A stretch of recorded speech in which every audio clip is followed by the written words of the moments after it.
Welcome to Jalen Jacoby. What are we going to do, Jalen? We got to give the people.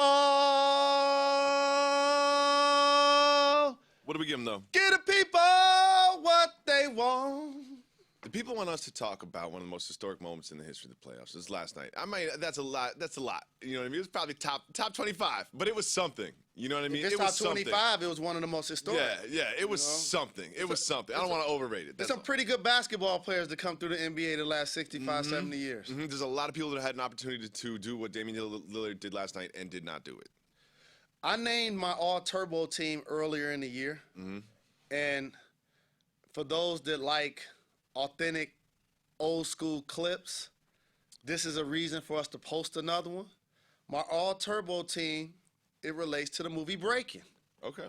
If you've ever seen the scene where Turbo and Ozone are in the store trying to get some things together, and before you know it, he's a little frustrated, he go outside, he want to let off some steam, and then the Turbo scene with the broom is just epic. And that's how Damian Lillard is with The Rock. That thing is on a yo-yo. He has a stoic demeanor. He's a young player. He can finish after the hoop. He was in a dunk contest. How about this? This young man has played all season, basically played in every event during All-Star Weekend, is the point guard of the team, and still hitting game-winning shots with relative ease almost. Jalen, I think it was a brilliant play by Damian Lillard. But every time I watch this replay, and I've watched it 25, 35 times, all I think about is Chandler Parsons.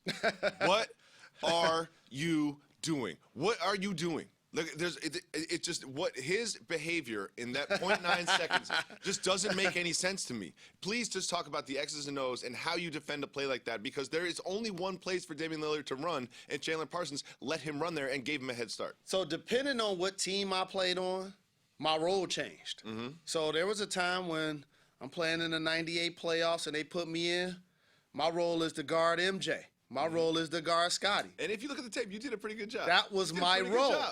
As you change teams, as you change coaches, as you get older, your roles change. Yeah. Sometimes my role was, in that situation, they're going to my man, okay?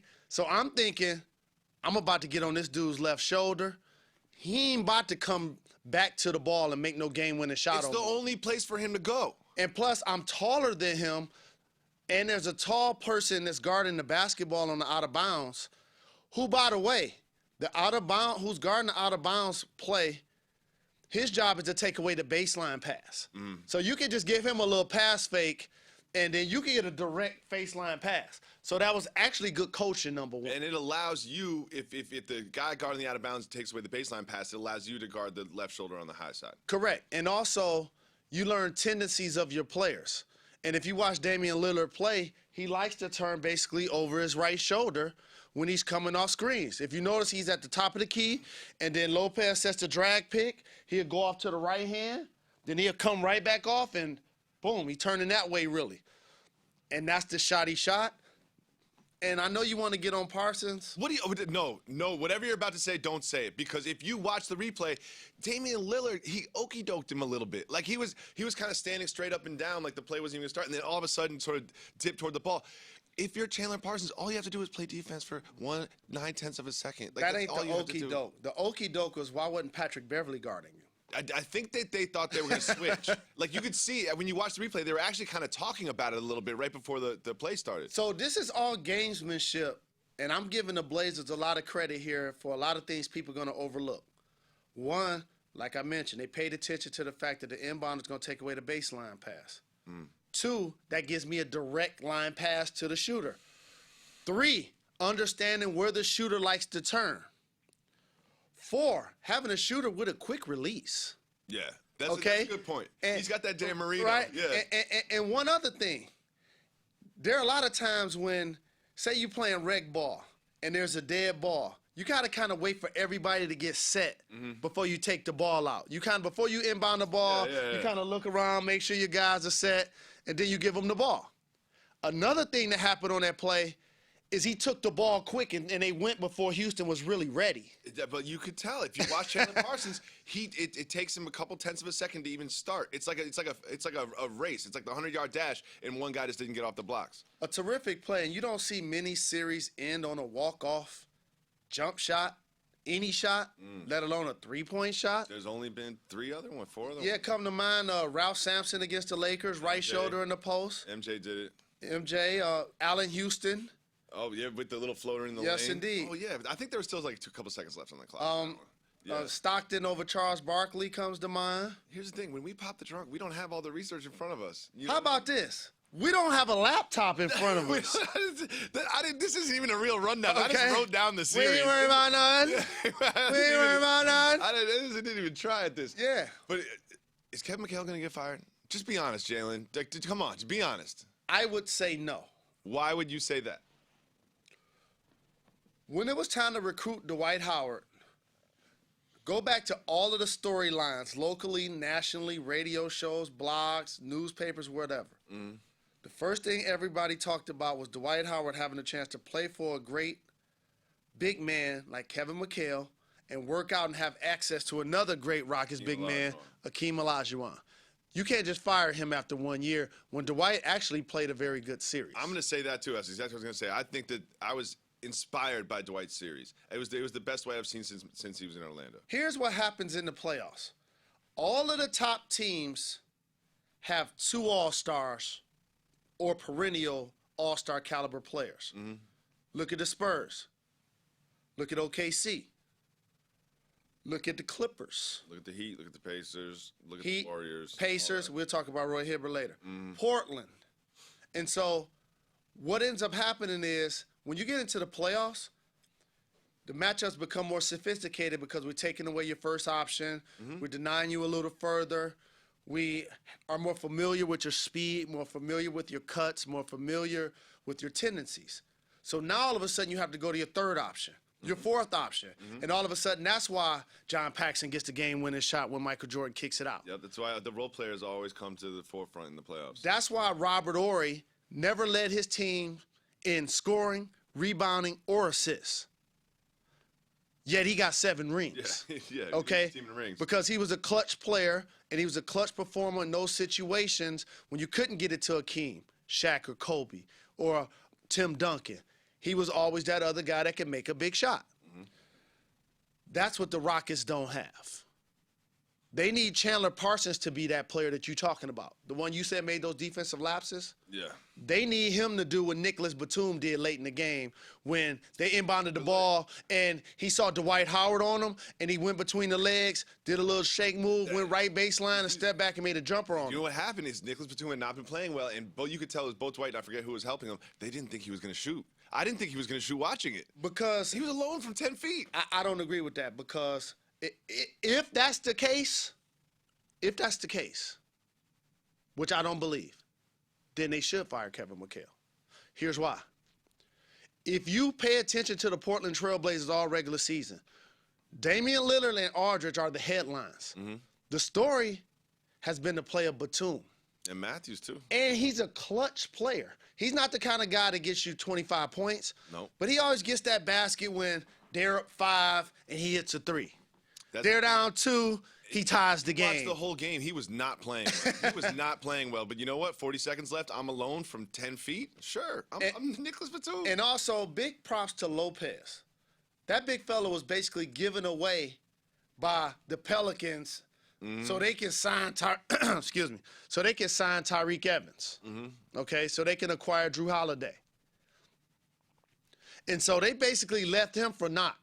He gets picked up by them. He made a couple of very good plays down low. Rebounds, scoring opportunities, being big down low, defending Dwight Howard on certain plays. He couldn't cover Dwight Howard. No, that was clear. He couldn't. I mean, Dwight Howard's a tough cover. He's better than him. Yeah, he couldn't cover him, but I didn't think they actually doubled him. They didn't double enough as I thought they should. I thought they really started doubling in the fourth quarter a little bit more. Right. But Lopez had a good season because it frees up LaMarcus Aldridge, who we need to talk about. He makes so many tough shots, Jalen. And I said last night when we were hanging out that I've never seen anybody like him before. But you think that he's got a predecessor. He's the remix to Rasheed Wallace. As Rasheed Wallace got older, he started to shoot threes. Yeah, he turned into and became a really good three-point shooter. Yeah. But early in his career, he'll get that position on the block. He'll stick his backside out. He's 6'10", 6'11", long wingspan. When he got the ball down low and he really decided he wanted to post up, he was virtually unstoppable. He turned over both shoulders. One of the things I always pay attention to if I'm going to analyze a good big guy is if he could turn over both shoulders. Yeah. One of the things I used to do in the summertime, and as a player, you want to constantly work on your game. I knew I was basically money on the right block. I'm a left-handed player. I could turn over my right shoulder, get a little jump hook, get a turnaround jumper. Yep. Then I developed the turnaround baseline jumper when they took that away. Yep. That was money. Like, if nothing was going right for me in the world, get me down there. I could just go get a bucket like that. Yeah. So when the summertime came, I had to train myself to never post up on that side. Only post up on the left side. Turn over the other shoulder. Because now you're adding to your game. He's a guy that can turn over both shoulders, and that's so tough to cover because when a guy can score, you're getting all the way up on the high side trying to take away the middle. All of a sudden, he drop step into either laying it up or shooting a turnaround jumper. And then he can face up and jab. And face up and jab, up fake, and jump into you, and then three-point play. 15, 18-footers, and he's a good free throw shooter. Yeah. I really like his game. He came on the national scene the way he played. I already knew he had that in him. But he was the best player in this series. Oh, yeah. And that was the difference. It feels like it was 3 months ago, but game 1 and game 2, let's not forget those performances. But when you go against James Harden and Dwight Howard, who on paper are two of the top, even if you don't like them, they have to be two of the top 12 players in the league. Yeah, something around there. Right? Coming into this series, you felt the two best players should have been on the Rockets. Mm-hmm. Okay? Mm-hmm. But the two best players were on the Blazers. And that's why one team is advancing and one team is going home. And before we move on, I do want to say that it's not like Dwight and Harden had bad series. I don't think Harden played great, but they had good series. Like, it's not like they played poorly. It's a team game. Like, media and fans get so caught up in the individual, and rightfully so. It's a star-driven league. The best players give you a great chance to win. But there's so many plays when you watch close games. It's how are you guarding the pick and roll? Are you there on catch on the double? Are you coming baseline like you're supposed to when you need to? Are you making an open shot when somebody penetrating the kick? Are you pump faking, driving, penetrating, kick, and giving somebody else an open shot? These are all little things that don't necessarily show up on the stat sheet, but make players around you better. And as you mentioned before, in a playoff series, they take away your first and second option, so you see so much Jeremy Lin. You know what I mean? It's like you saw so much Jeremy Lin because they're defending to get in a position where you see so much Jeremy Lin. And here's a better example. We're gonna all remember Damian Lillard shot, and rightfully so.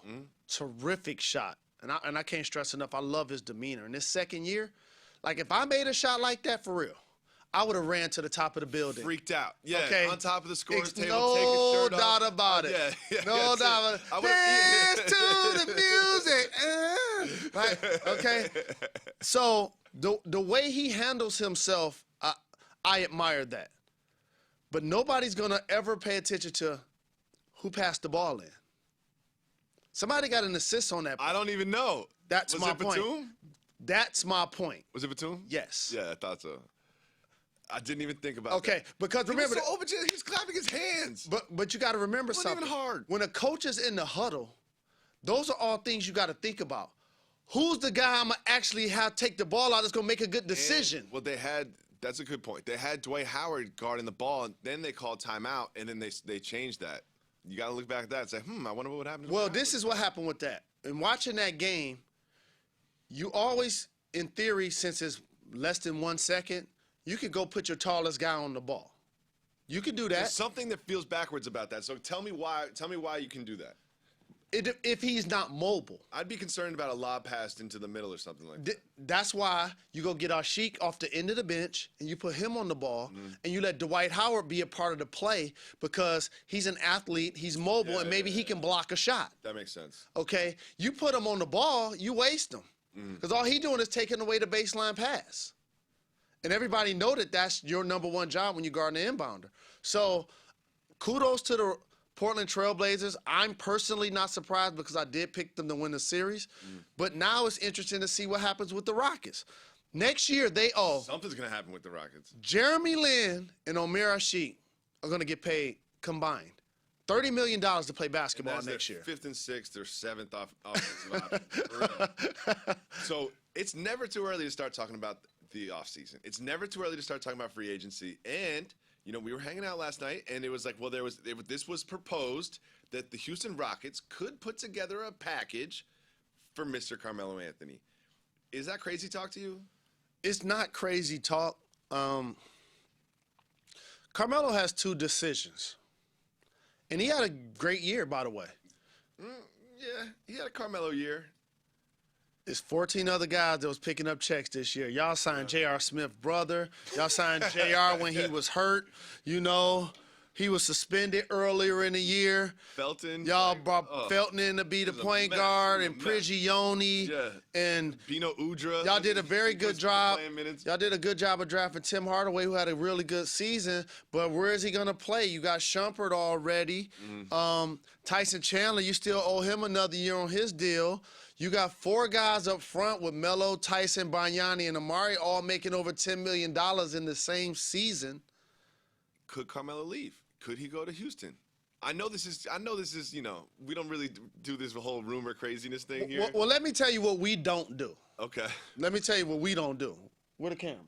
They're all right there. Okay. You can talk to that one. All right. We don't leave $30 million on the table. That's what we don't do. Okay. So all of these other chess pieces and things that we're trying to decide. La La likes New York. Like that's all that. Yeah. Like, oh, okay. Phil Jackson's here. We're gonna have a meeting. All that's important. Yeah, whatever. Yeah, correct. Yeah. So now that we got that out of the way, Knicks organization, Rockets organization, Bulls organization, Lakers organization, everybody that's calling, texting me, trying to recruit me, okay. It got to be a sign and trade. Yeah. Okay. And why would the Knicks do that? Because you don't want me to walk for nothing. I guess he would have to have a frank conversation and say, I'm on, you know. And by the way, if I walk, you're still over the cap because of what I just said. So for you to allow me to walk for nothing, you just lost one of the top 10 players in the league. Regardless. So when you get under the cap in 2015, I mean, it's not that many top flight players in the league. Yeah. You just lost one of the top players. Well, yeah, easily. Okay, so hit my agent up, hit my family members up, tweet me, all of that. But that $30 million going with me. I mean, there's a lot of variables in the equation that everyone wants to talk about all of them, but at the end of the day, $30 million is $30 million. Hey, Bill Gates, Oprah Winfrey, they don't leave $30 million on the table. Nobody does. Okay. Nobody does. And we've seen what happened with Dwight Howard and the Lakers. All right. Like, well, there he's gone. You think Jay-Z or Puffy going to leave $30 million on the table? No, sir. It ain't going to play basketball? Puffy's doing bad car commercials. Like how much? Oh, that Fiat's got a 4-door. They don't have that. It's a Mirage. That's a bad commercial, man. I have to watch it so many times, too. You see, when the playoffs happen, they have, like, there's 7 commercials, and you watch them so many times. It makes me crazy. And so from that, again, you never get what you deserve in life. So stop beating your chest thinking somebody owe you something. Nobody owes you nothing. But what you have is your leverage to negotiate. So you put your work in, you plant your seeds, you get your education, you work harder than the person next to you, you carry good karma, good attitude, good spirit, then all of a sudden you get more options. And you become faithful as your options. And now all of a sudden, he ain't got to just worry about the Knicks. There's other teams trying to holler at me. They are. And I'm listening. Legitimate teams.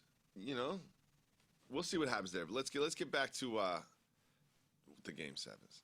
Right now, as you listen to this, the Pacers and the Hawks are about to play the game. Who wins that? I still think the Pacers are going to win. I still think the Pacers A couple of things. I still think the Pacers win. Big shout Adam Silver. Kevin Johnson said it best. With the Donald Sterling ruling, how he handled himself was presidential. I don't know if he's Republican, Democrat, or whatever. Doesn't matter. But he might as well run for office the way he looked to me. Don't get fired. The decisions that he's making have been so crisp and not necessarily letter of the law, but common sense decisions of 2014. We're a smarter industry. We're more sophisticated. We have social media. And so instead of looking at a rule like leaving the bench area for Paul George and suspending him for a game. That's a really good point.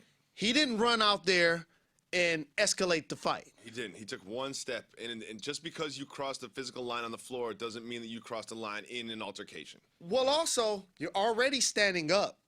And you're already standing on the floor anyway. Yeah. If you've ever been to an NBA game, these guys are, the average height is 6'8", okay?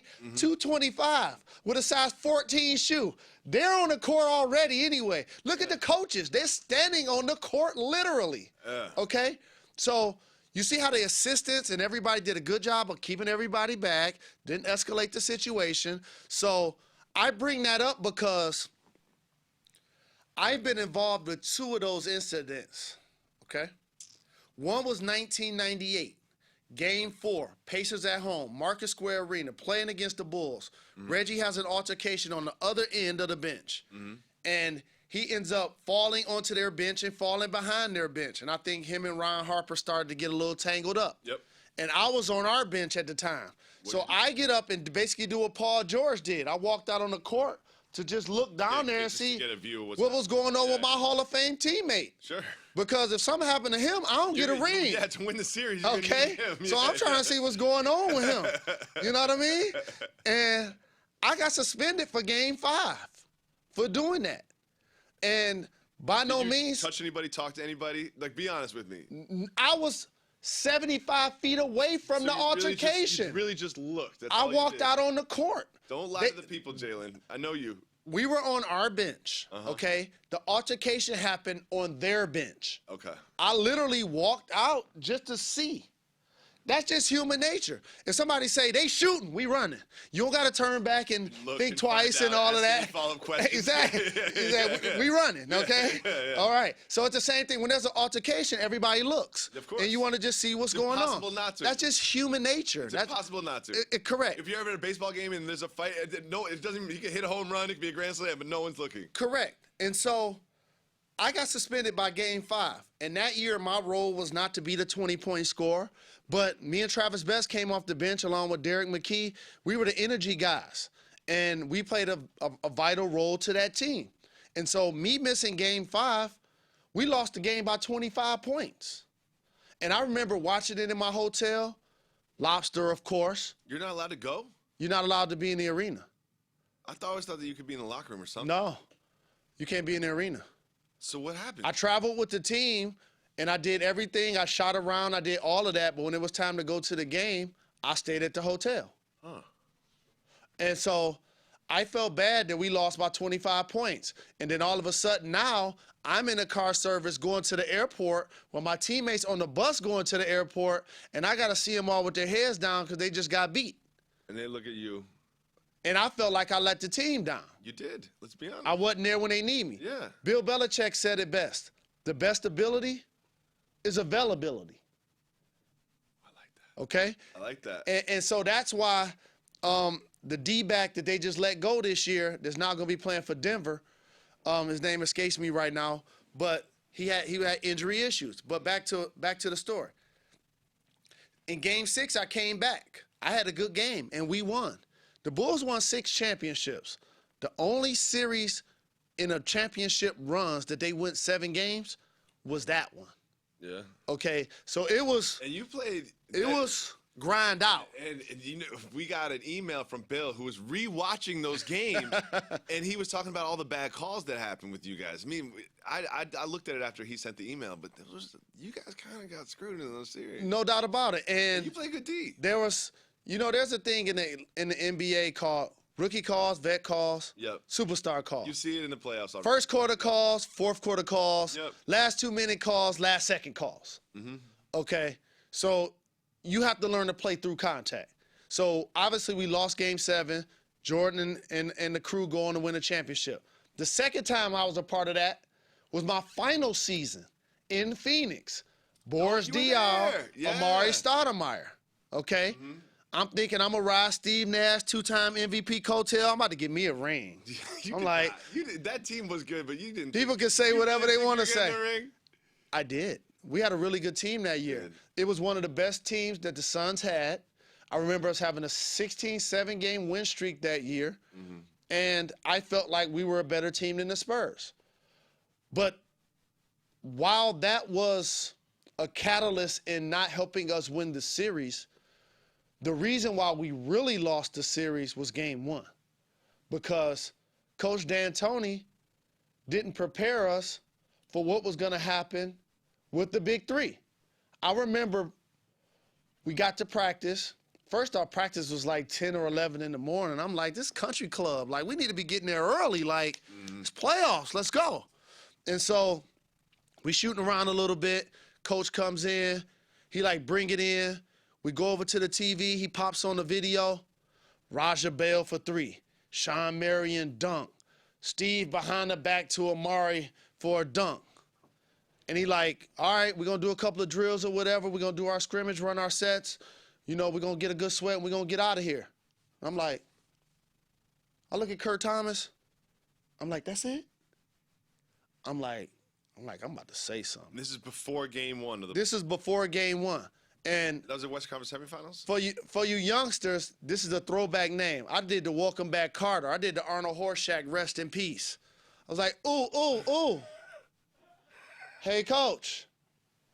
I was like, are we going to talk about what we're going to do in Manu's pick and rolls? Or Tim Duncan? Or Tim Duncan's post-ups? Yeah, any of that? Or Tony Parker getting the lane? Like, he lead the league in points in the paint. We going to talk about that? Yeah. Like, just bring that up? Like Houdini. Are we going to get to the good part? Like, I'm thinking I missed something. I wasn't playing, so I'm thinking maybe, you know, he gave him something that I wasn't there. Like Steve Young said, and this is a great story. He said he used to show up on Tuesdays, and he used to be like, man, this guy Joe Montana got a photographic memory. He pick up the playbook like that. And then one of the assistant coaches told him, yeah, that's because we give it to him on Monday. And so maybe I'm thinking, maybe they know something that I don't know. He like, we're going to worry about what we do.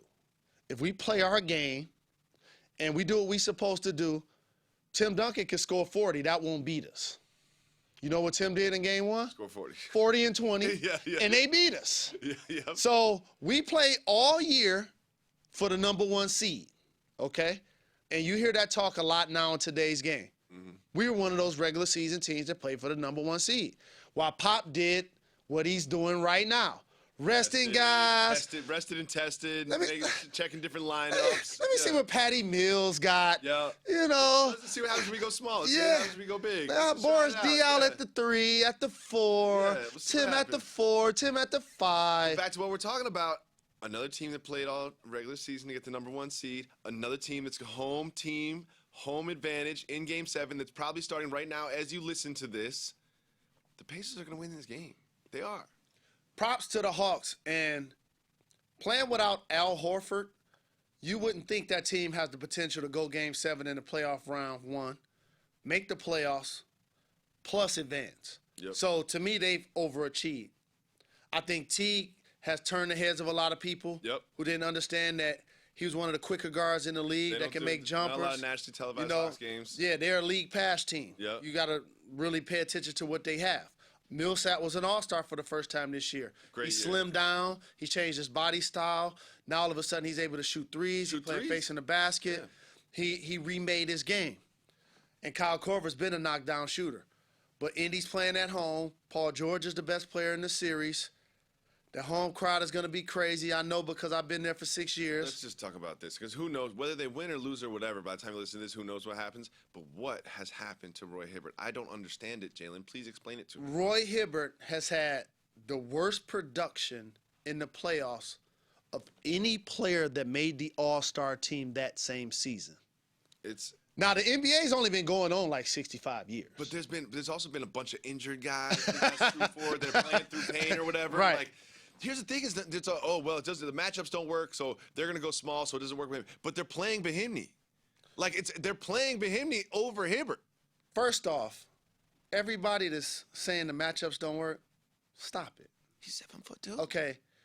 The matchups don't always work for Kareem Abdul-Jabbar when he's playing with Yeah, Showtime matchups- Lakers. yeah. When he got the rebound, he'll kick it out to Magic. Worthy run the wing. Byron Scott run the wing. Y'all go be Showtime. We're going to do this. When I We're come gonna do across this. half court, Yeah. y'all give it to El Capi 10 on the post. Yeah. Okay? We'll figure it out We're when gonna you be got okay. game. Okay? Yeah, the matchups might not work perfect, but you know what? We'll be okay. No question. But when you a guy that's 7'2", playing 12 minutes at least, and you get 0 points, 0 rebounds, and 4 fouls, Something's wrong. we got to get you out of there. He's running up and down the court, and he actually looks like Bill Russell would look right now running down the court. And I feel bad for him. it didn't just start in the playoffs. It started in March, Yeah, right after April. Right. Yep. and it's carrying on until May. Yep. So I know he can't wait for this series to be over to give himself a fresh start. I still think Lance will make him dance. Lance will make him dance. The 8th grader, Jacoby's guy, That's my guy. finds a way, King born Zone. ready, to Coney get Island zone. Indiana out of the first round. I think so too. I like Indiana. We said this earlier in the preseason when they were starting preseason games. I asked you this question, and we both agreed about this. Who's going to win the championship, Jalen? What did you say? Miami Heat. And I still feel that it's kind of a done deal. Like, I still feel that way. They're resting. They're not playing. Bill Simmons gave me a great stat last night. Dwayne Wade has played 10 games in the last 50 days. I'm no mathematician, but that's one game every 5 days. Think So- about that, Jalen. He's getting fresh, okay? He's resting up for this long run. And while Spurs going 7, Pacers going 7, Clippers going 7. Clips going 7, OKC's going 7 Nets going 7. in the first round. You know what LeBron doing? Hot tub, cold tub. Hot tub, cold tub film. Commercial shoot. You know what I mean? McDonald's commercial. Yeah, exactly. Whatever. Whatever. Just chilling. Yeah. So, He's watching the games. You know what I mean? He's Of on the course. couch with his kids watching the games. of course. Yeah. Absolutely. You watch every game when you're a player? Yes. You have to be a student of your craft. That's just like saying you work on Wall Street, but you don't read the Wall Street Journal. Okay. You have to follow your craft. You got to be a student of your craft. When an athlete tells you he don't care what people say, he don't care what people think, he don't read anything, yeah. he don't watch the newspaper, you got to live under a rock not to know what's being said. Yeah. Or not smart. Because, by the way, you're an athlete, you're a brand, you're a human being, you have family. You're close. Your inner circle is going to tell you what's going on. Correct. And so when there's a headline that says, Mr. Unreliable, okay, mom's tweeting about it, everybody's talking about it, Russell Westbrook has to comment on it, your teammates have to comment on it. Is that the reason why KD wouldn't put the smackdown on Memphis in the previous game?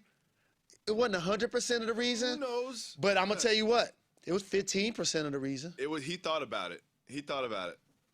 Anybody that does anything consistently with success looks for motivation. We all do. Whether it's doubters, whether it's self-esteem, whether it's self-pride. And so that had to bother him some. Of course. You're thinking, I've given myself to this community. And by the way, I don't want to take it too literal or too personal. And here's why. Only one person, the editor, put that there. That doesn't Even the writer. Correct. That doesn't represent the city Exactly, of the city of Oklahoma. It doesn't represent the pulse of the people. Let's not take it there. One individual. That's one individual, just like Donald Sterling. That's just one individual. Yep. And so with that, I know that he still used it as fuel to the fire. When mama tweeting about something and she ain't happy, That's a for any mama's boy out there, and I'm one too, Yeah. okay? When mama ain't happy, hey, all bets off. Where my bad at? You know what I'm saying? Straight up. And so, again, and also, it was a philosophy change. We talked about the great job Crazy Glue Tony Allen has been doing on KD, but he doesn't start. So maybe we should get him going early. Yeah. How about that? Maybe that would work. Well, I mean, we have to talk about this too. I personally don't feel like Zach Randolph should have been suspended. I don't feel like that. I feel it was a borderline push punch. It was a borderline thing. Here's why mush. people enjoy this podcast. Raw, uncut, unfiltered, okay? If I felt like it, I'd break this bat over my knee. I just don't feel like it. I don't even know what that means. No, like, I just don't feel like it right now. Doesn't feel like it. Okay. Okay. Zach Randolph's nickname is Z-Ball. Mm-hmm. He gets that nickname from D-Ball, the movie Friday, who's the bully of the block. Mm-hmm. What an interesting twist or irony that the bully of the block in the NBA, Z-Ball, gets fired on his day off Friday. Just think about that. I didn't think of it. And for whatever it's worth, you can't punch a player, David Jacoby. He didn't punch him. He punched him. It was like here's my case. You don't punch someone with two hands. No one's ever done that before. One hand. It was like a. No, the right hand went first. No, it didn't. Yes, it was like this. Was it a quality power punch? When you're watching Floyd's fight tonight, they're gonna show you. They're power punches, they're grazes, there's jabs. He punched him, David. You know Zach Randolph is somewhere like, if you're going to suspend me for punching somebody, like, I wish I could go back in time and really punch him. Correct. Like, you can't, come on now. That's why I just kind of nicked him in the throat. And there's a reason, for those that don't know, you get called Z-Ball, okay? That ain't one of them names you give yourself. No one's calling me Z-Ball. Okay, that ain't something. Hey, Dad, what's your nickname? Z-Ball. Well, who was that? Well, he's the crooked eye guy on Friday. Nah, that ain't how you get that nickname. You get that nickname by chin checking some of your teammates and opponents. Okay. That's how you get that name. So I hate the fact that he was suspended. I know we've been watching the Bad Boys doc, and I know we all wanted to be like he used to be. And oh my goodness, Robert Parrish punched. Did he get kicked out of the game? Lambeer, he punched Lambeer 2 times in the lane, and they barely even called the foul. Okay, it wasn't a flagrant foul, ejection, suspension, or fine. So we have that in our head, but you can't have 450 players going around doing what Z-Bo did. And in typical Z-Bo fashion, that's why he's my guy. He is one of my guys. He wanted more. He did kind of stay after. And Steven Adams acted like he didn't even feel it, didn't know what was going on. He didn't even look. He just stayed looking straight ahead and just kind of running like, oh, that's so strange. That's what you do when you say, I want to play basketball, but I ain't dealing with him. Yeah. I ain't, Z-Bo, You ain't about to be hitting me all in my face. I'm an adult, okay? I'm about to play basketball. What you need, coach? Mm-hmm. Hey, Kendrick, where you at? Hey, Serge, come get this dude. And so it's unfortunate that it happened because Mike Conley's dealing with an injury. Yeah. Now they're playing without Zach. They struggle to score. Played so much of that Gasol. Johnson's going to get more minutes. He could be a wild card, but playing at home, Russell Westbrook, KD, who's going to be this year's MVP, Serge Ibaka has a big game. OKC advances. Yeah, that's certainly what it feels like. You can never be positive. You know what I mean? You never know for sure, but that's what it feels like is going to happen. Clippers, Warriors. We're not talking about Donald Sterling. We're talking about basketball, okay? Right. Clippers, Warriors. Who's going to win? And by the way, the young lady who allegedly put the video out or whatever, for those that don't realize, that's illegal in the state of California. You could be prosecuted for recording someone unbeknownst to their knowledge. So I just got to throw that out there. For the Clippers and Warriors, I'm looking at one thing in this series. I'm impressed how Mark Jackson has continued to rally his team. All season, now just think about this. Golden State went from being a team that won 20-some games to 47 to 53 to not making the playoffs in 20 years. Okay, Golden State has been relevant a couple of times. Run TMC, C-Web, and Spree. Yeah. That's when they were relevant, okay? Barron and Steven Jackson, they had a good run, but that was the first round when they beat Dallas. Yeah, it was. Okay, that was the first round. Yeah. Okay. Golden State has reinvented itself. You draft Curry, you draft Thompson, you draft Barnes. Okay? Get Lee, get Bogut. Somebody got to develop these guys. Okay? When Steph Curry came into the league, he had question marks. Sure did. Okay? Ricky Rubio went ahead of him in the draft. Okay? There were a lot of guards. Johnny Flynn went ahead of him in the draft. Steph didn't start too hot, if you look back. Okay, so Mark Jackson did a very good job of helping him become an all-star caliber player. This was his first year being an all-star, okay? Klay Thompson is still improving. Harrison Barnes, inconsistent, but improving, all young. So you inherit that as a coach, and we all acknowledge that all 8 teams in the West are better than 7 of the playoff teams in the East besides the Miami Heat. Memphis is better than every team I'm just trying to think. in the East except Miami. I still believe in the Pacers, but it's hard to. But the AC, my point, Yeah. is You're right. better than every other team. So when I would pick the Grizzlies against basically all the teams in the East. when you're watching the East, when you're watching the West playoffs, it's like watching the second round. Okay? Because all of these teams are good. Yeah, that's why they're all going 7. Correct. And so Mark Jackson, let's just think about what he's done. He's dealt with the distraction of his job and or extension.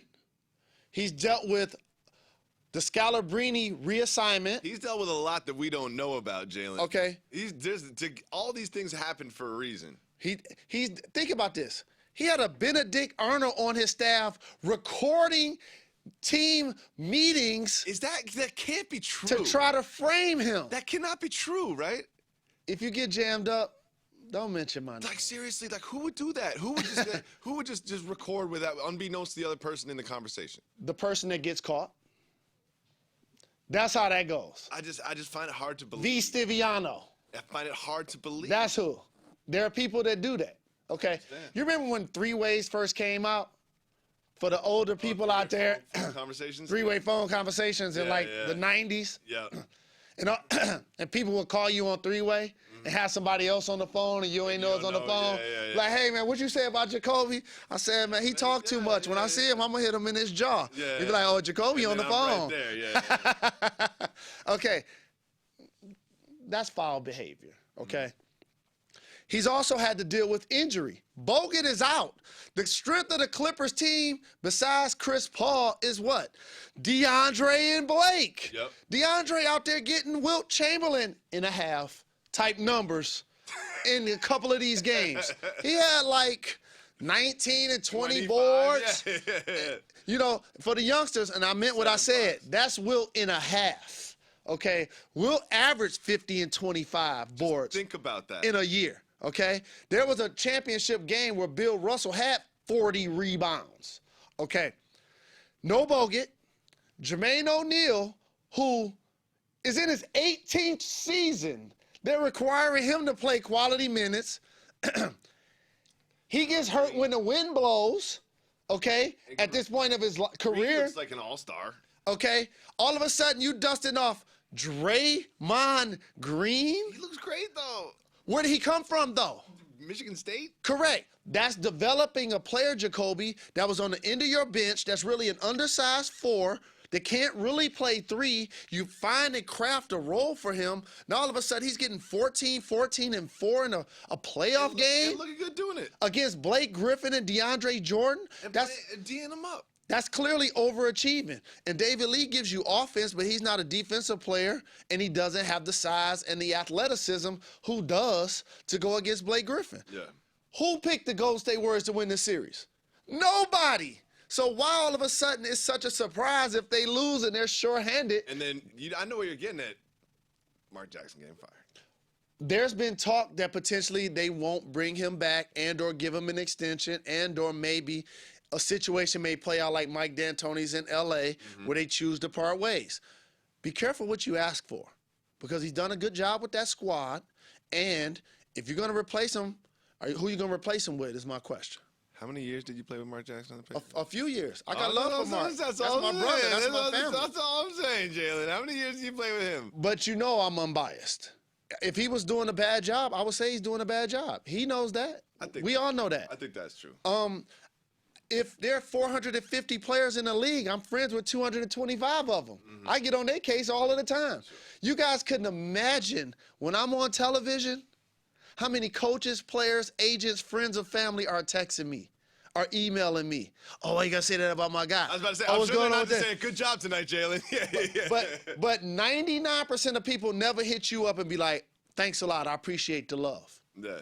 I've had a couple of players do that, fine. though. Just charge it to the game and move on. They don't mean anything. Just charge it to the game. I'm just doing my job. Reach out to you to say, whatever. Yeah. I'm just doing my job. Yeah. And so, with that being said, this team is in a position, Game 7, to win at the Staples Center. And I give them a puncher's chance.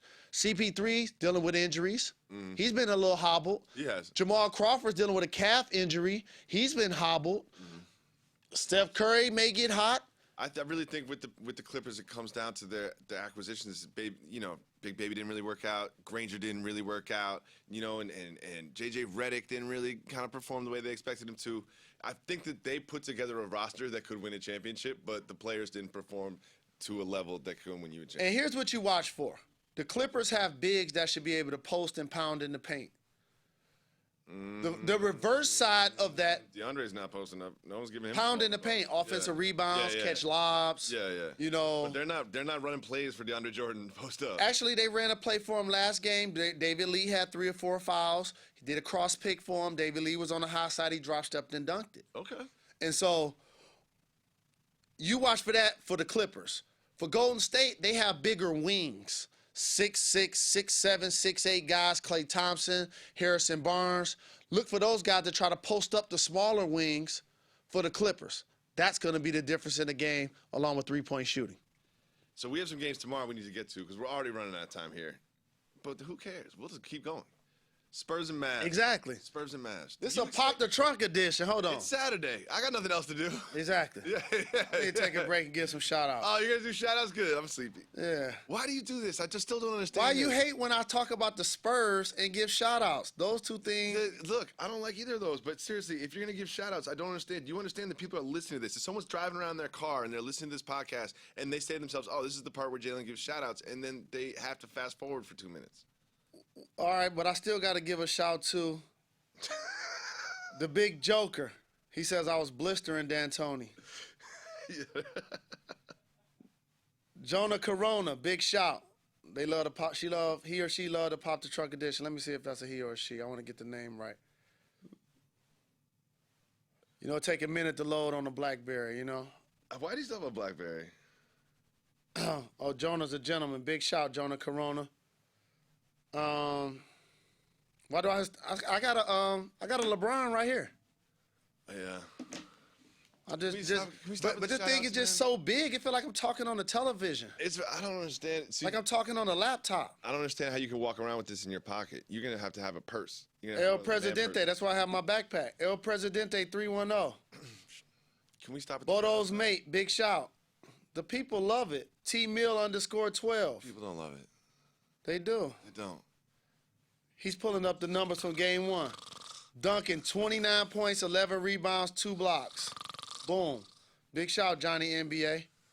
All right, cool. Oh, one more shout out. A. Shaw V1.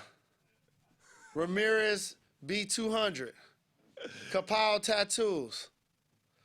Billy Spiderweb. I feel it's like Anchorman. Like someone's going to end up shouting somebody out that you don't want to. The Treyanator. This is going to happen one day. Jay Carney 315. All right, we're moving on. No more shout-outs. I can't stand the shout-outs, He will Jalen. sleep rocking a double screen live in Montreal. You ever been to Montreal? Yeah, man. Super sex. Right? Let's move on. Don't get fired. Spurs, Mavs.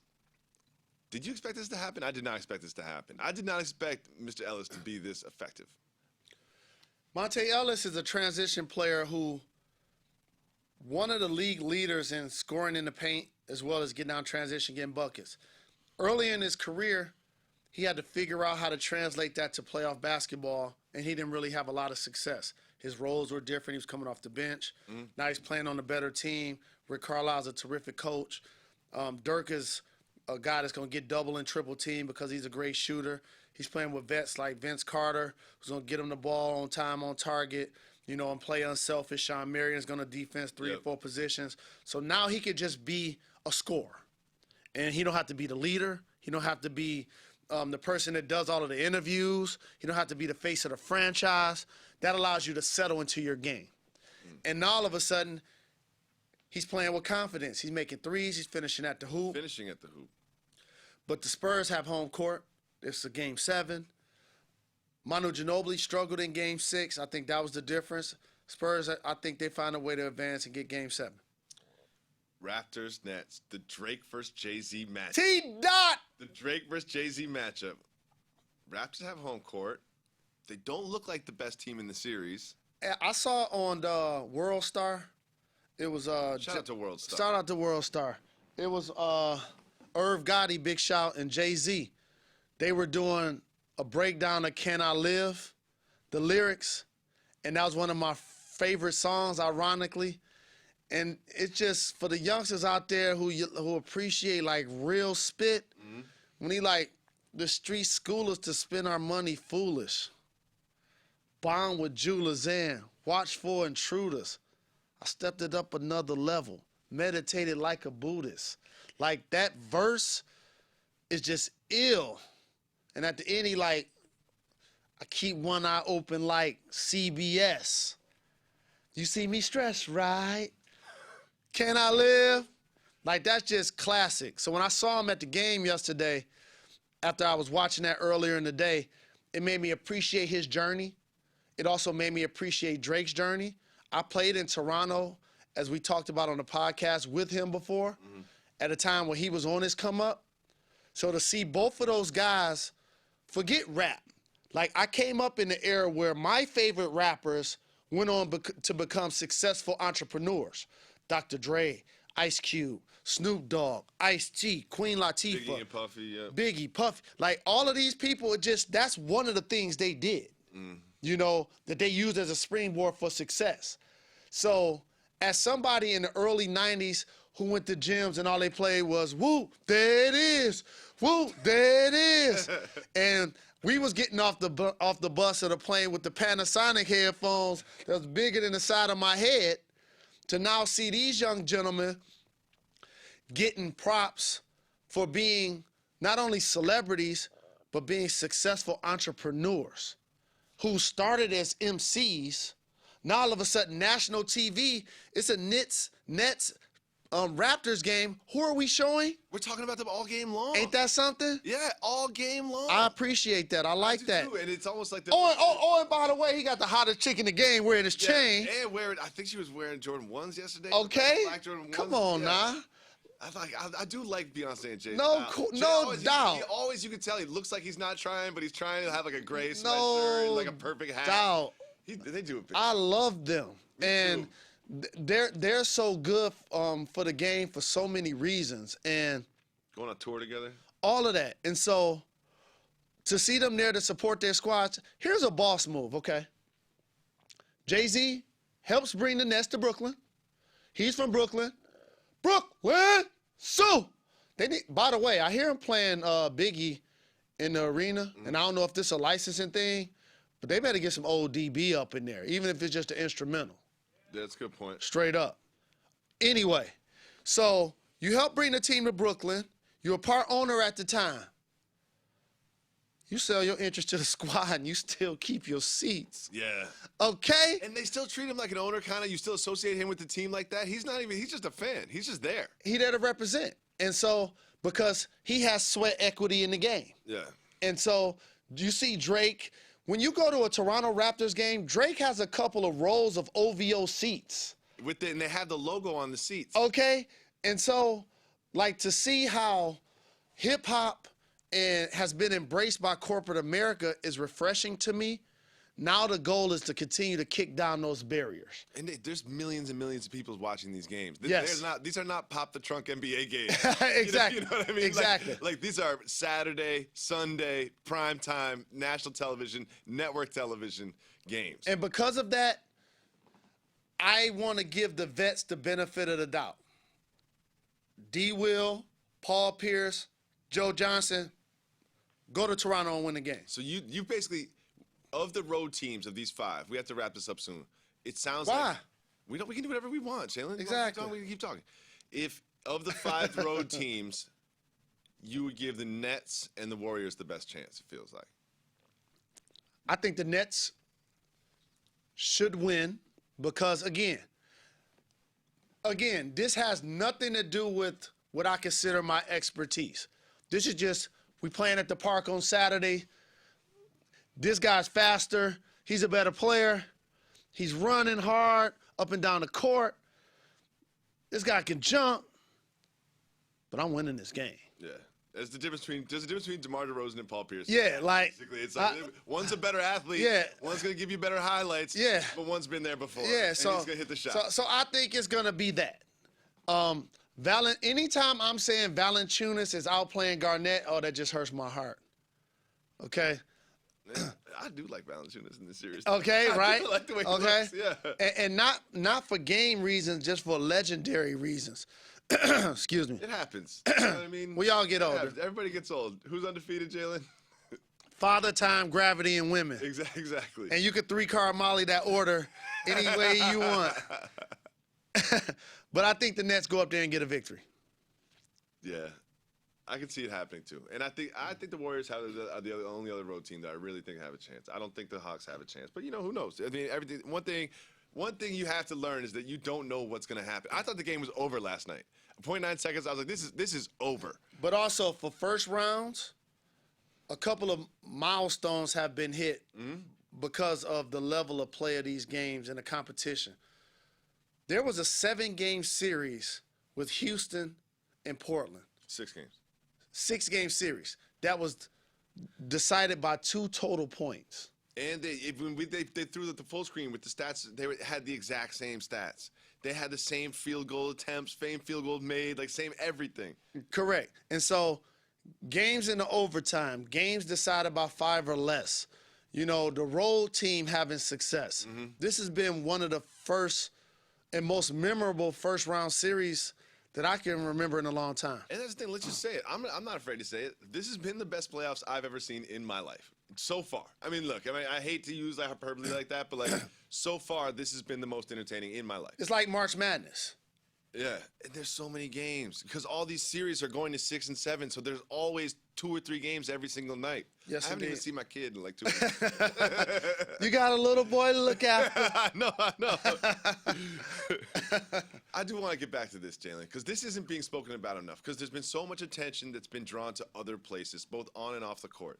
But this is not getting enough attention. The Miami Heat are the best team in the NBA. No one's talking about LeBron that. James still play for them? He still plays for the Heat. Yeah, he's pretty good. And guess what? He's not going to win MVP. He's going to be upset about that. They're going to win the championship, Jalen. You know what? I might be wrong. I have no idea what's going to happen. But it feels like they're going to win the championship. And see, this is what happens when a team gets rest. People always talk about the hot tub, cold tub, the hyperbaric chambers. What about rest versus rust? Taking advantage of, I don't agree with that.